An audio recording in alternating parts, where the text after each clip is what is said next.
Okay, sige, recording na. Okay, sige.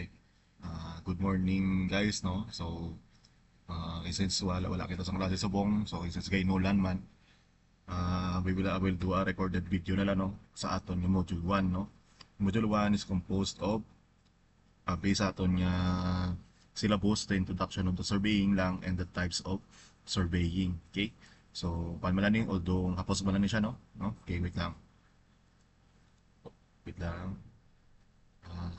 Na. So, module 1, meron na to di. Kita na ton, tatangin ko kung ga-record liwat, no? Ga-record man, sige ga-record man. Sige.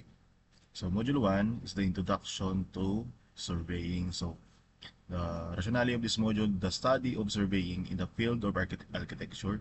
Sa inyong nga field, no? Field of architecture as a course requirement is a must, no? In the application of this field in the actual practice of profession.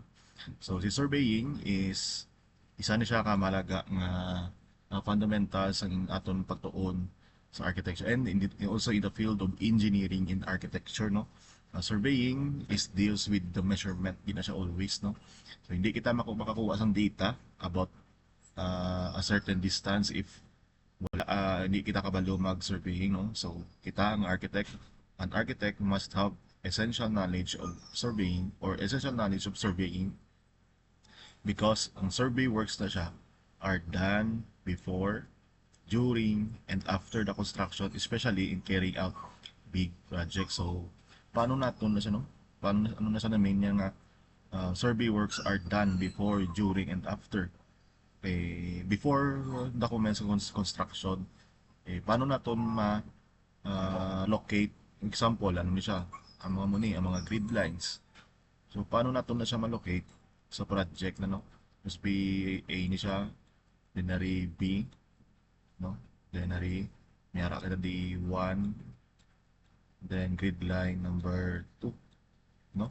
So, paano ta na siya malocate sa project? Paano ta na siya malocate sa aton na site? So, we will do survey works, no? During pagid, so, hindi man na nga like, pagsugod lang sa sugod lang sa construction phase magamit sa survey works, no.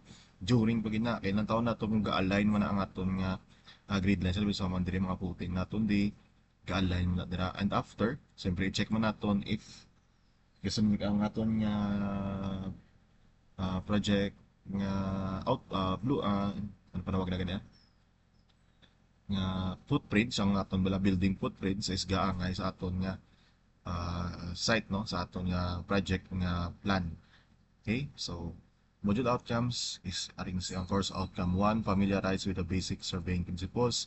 So at the end of this topic, the learner should be able to define the surveying, identify the general classification of surveys, the different types of surveys, and the basic principles in surveying, no. So wait lang,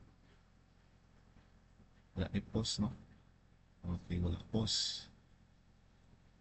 Wala na isang post. Okay, wait lang. Okay, so okay. Dili kita na kay surveying, no? Ano ba lang surveying ito?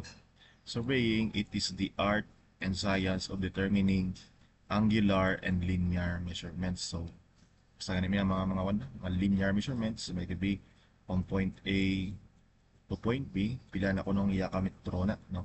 Nagpatatabi 20 meters na, no? Tapos, kung sa naka-aerial view siya, so point A to point B, with respect to its own axis diri, pila naman ang B to C, no? Pila naman ang iya nga angular distance, no? Na angular measurements diri. Nandira, what is the angle kung diin siya malibot, no? To establish the form, extent, and the relative position of lines, points, lines, and areas on near the surface of the earth or on the other extraterrestrial bodies, no, through applied mathematics. So dapat applied mathematics ka balo ka mag basic ni principle sa ano ganin ari, this is a right triangle and this one is one, di ba, adjacent, and this one is opposite. And dapat rin naka 90 degrees siya, then aring hypotenuse naton. So bala na to na dapat ang basic Pythagorean principles. Ano na ganina? Ang SOHCAHTOA na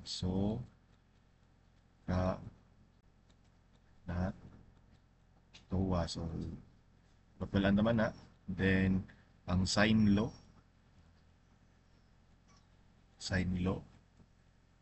na siya. And then cosine law pagid, no? Cosine law. So amo na ang mga basic naton yung mga principles for applied mathematics. Kumbaga, in real life, i-apply naton si SOHCAHTOA, sine law, kag cosine law. And the use of specialized equipment and different techniques, no? So there are two types of general classifications of surveys. Nung una-una, natawag naton ang plane surveying. So this type of surveying considers the earth, no, as a flat surface. Ina-consider siya as a flat surface, no, where the distances and areas involved are of limited extent that the exact shape of earth is disregarded. Kumbaga, di ba ang ato ni earth, hindi na siya nga perfect round, di ba? Do spheroidal siya, spherical, no? So, in plane surveying, ginatreat na siya that the data here on the earth, buta to be point A, point B, diri, are in a flat, no? Flat surface. So, in this survey, the following are considered in plane surveying. Una-una, are horizontal distances, no?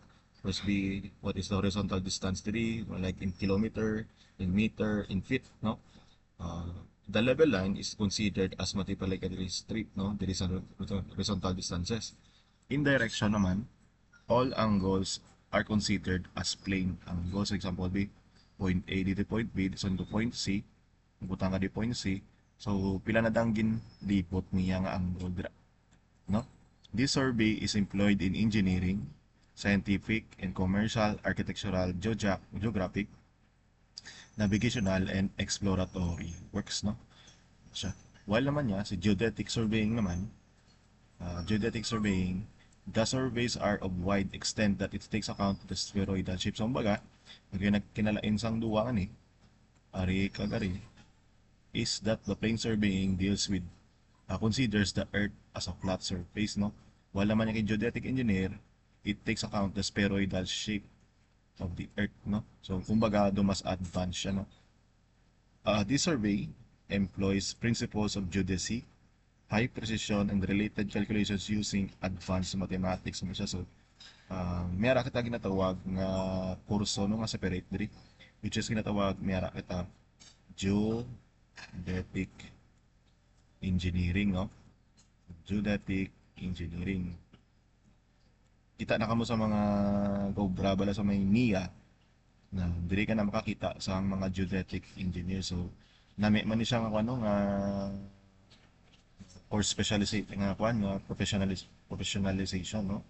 Eh, gamay lang din na ang mga geodetic engineers dito sa Pilipinas. So sa ka lugar, example, kung wala sa geodetic engineer, so you can monopolize the business sa geodetic engineer, no? Next, bili na kita sa types of surveys, no? So, cadastral surveys. So, ano naman yung cadastral surveys, no? Are closed surveys which are undertaken in urban and rural locations for determining and defining property lines. Wait lang.